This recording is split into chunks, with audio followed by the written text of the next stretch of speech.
நம்ம ஏகேவோட AK-64 இந்த படத்தோட அனௌன்ஸ்மெண்ட் வந்திருக்கு. அதை தெரிஞ்சுக்க நம்ம சேனல் சப்ஸ்கிரைப் பண்ணி ஃபாலோ பண்ணாமல் சப்ஸ்கிரைப் பண்ணி ஃபாலோ பண்ணிட்டாங்க. வாங்க அதை பற்றி டீட்டெயிலாக பார்ப்போம்.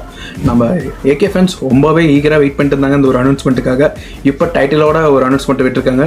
டைட்டிலை பார்க்கும்போது எல்லாத்துக்கும் தெரிஞ்சிருக்கும், டேட் டெவில். அண்ட் ரொம்ப சூப்பரான ஒரு டைட்டில் தான். அண்ட் அந்த டைட்டிலை வந்து நோட் பண்ணி பார்த்தீங்கன்னா டைஸ் எல்லாம் வந்து ரெப்ரசென்ட் பண்ணி வச்சிருக்காங்க. ஸோ இந்த ஒரு படம் பார்த்தீங்கன்னா என்னதான் ஃபேமிலி என்டர்டெய்னராக இருந்தாலும் அத்தி ரவிச்சந்திரன் வந்து பார்த்தீங்கன்னா ஒரு வித்தியாசமாக ஒரு ஹேண்டில் பண்ணுவார் ஒரு படத்தை. அதே மாதிரி தான் இந்த ஒரு படத்தை ஹேண்டில் பண்ணுவார்னு எதிர்பார்த்து காத்திருக்கோம். அண்ட் அஜித் குமார் இது மூலிமா வந்து பார்த்தீங்கன்னா ஒரு ப்ரொடக்ஷன் கம்பெனி வந்து ஆரம்பிச்சிட்டாங்க. நம்ம சாலினி தான் இந்த ஒரு ப்ரொடக்ஷன் கம்பெனி நேமாக வந்து பார்த்தீங்கன்னா இருக்காங்க. ஸோ அந்த ஒரு ப்ரொடக்ஷன் நேம் உங்கள் எல்லாத்துமே தெரிஞ்சிருக்கும், பிரேவ் ஆர்ட்ஸ்ன்ற மாதிரி வச்சிருக்காங்க. அனிருத் இந்த ஒரு படத்தில் வந்து பார்த்தீங்கன்னா மியூசிக் டைரக்டர் ஒர்க் பண்ணுற போகிறாரு. அண்ட் அத்தி ரவிச்சந்திரன், ஏகே அண்ட் அனிருத் இவங்க 3 பேர் சேர்ந்து ஒரு சூப்பரான ஒரு ப்ராடக்டாக இருக்க போகிறாங்கன்றதை எதிர்பார்த்து காத்திருக்கலாம். அண்ட் இந்த அப்டேட் உங்களுக்கு எப்படி இருந்துச்சு கமெண்ட்ஸில் கமெண்ட் பண்ணுங்க. எனக்கு இந்த அப்டேட் ரொம்ப சூப்பரான ஒரு அப்டேட்டாக இருந்தது. ஏன்னா ஏகே ஃபேன்ஸ் ரொம்ப ஈகராக வெயிட் பண்ணிட்டு இருந்தாங்க. அவங்களுக்கு வந்து ஒரு தீனி போட்ட மாதிரி தான் இருக்குது. ஸோ இதே மாதிரி அப்டேட்ஸ் உங்களுக்கு பிடிச்சிருக்கா இல்லையான்றதை கமெண்ட்ஸில் கமெண்ட் பண்ணுங்கள். இதே மாதிரி சினிமா நம்ம பேஜ் சப்ஸ்கிரைப் பண்ணி ஃபாலோ பண்ணுவீங்க.